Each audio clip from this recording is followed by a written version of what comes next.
11 millions de tonnes d'orge sont récoltées environ chaque année en France et un tiers de cette production, c'est de l'orge de brasserie qui permet de produire du malt, un ingrédient notamment utilisé dans la fabrication de la bière. Et la France est plutôt douée en la matière puisque dans le monde, près d'une bière sur 5 est fabriquée à partir de malt français. Alors quels sont les secrets de ce savoir-faire français? Comment fabrique-t-on le malt? Bienvenue à Nogent-sur-Seine pour découvrir une industrie peu connue du grand public.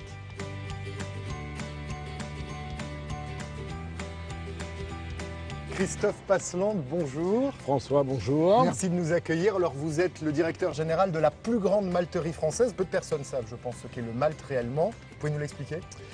Pour faire simple, le malt, c'est de l'orge que l'on germe et que l'on fait sécher ensuite. Le malt est principalement utilisé pour la fabrication de la bière. On la trouve aussi en distillerie pour certains whiskies et également dans la fabrication de produits alimentaires comme en boulangerie. Alors quelles sont les propriétés de ce malt? Alors, quand il est utilisé pour la bière, le malt apporte de la couleur et de l'arôme à la boisson.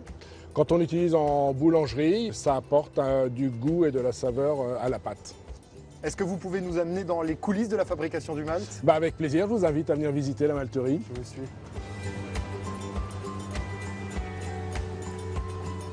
Christophe, nous sommes ici dans un germoir qui est une des étapes de la fabrication du malt. Quelles sont les autres étapes?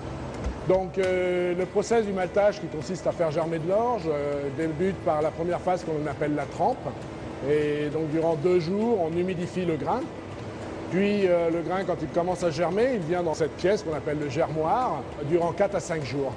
Quand le grain est germé, à ce moment-là, nous le séchons et nous obtenons le malt. Cette dernière étape, nous l'appelons le touraillage. Alors pourquoi on parle de savoir-faire français? C'est si compliqué de faire du malt? En fait, le savoir-faire français est issu de l'organisation que la filière a mis en place au cours de ces dernières années. Elle commence à l'agriculteur, l'organisme stockeur, le malteur et à la fin, le brasseur. Et nous travaillons tous ensemble dans des objectifs communs pour de l'innovation, pour un produit de qualité. 80% de la production française est exportée. C'est bien le signe que ce produit est bien reconnu à travers le monde entier pour ses qualités.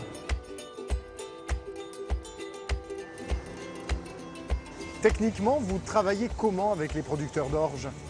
Alors nous sélectionnons les variétés avec eux, des variétés qui vont leur donner des bons résultats et qui vont aussi correspondre à nos besoins. Nous les accompagnons pendant tout leur process de culture et ensuite nous assurons la traçabilité. Les agriculteurs sont vraiment des partenaires de notre industrie. Oui, parce que tout part du grain d'orge. Un orge de qualité, c'est l'assurance d'avoir un malt de qualité s'il est bien produit. Exactement, c'est pour ça que nous revenons toujours à la base de notre métier, c'est la maîtrise de la matière première qui est très importante. La France est un grand pays producteur d'orge. Près de 130 000 exploitations françaises en cultivent. Et les 4 groupes de la malterie française font partie des 5 premiers mondiaux. La France est ainsi devenue le premier exportateur mondial de malt. Elle exporte 80% de sa production. Une aubaine pour la balance commerciale de notre pays.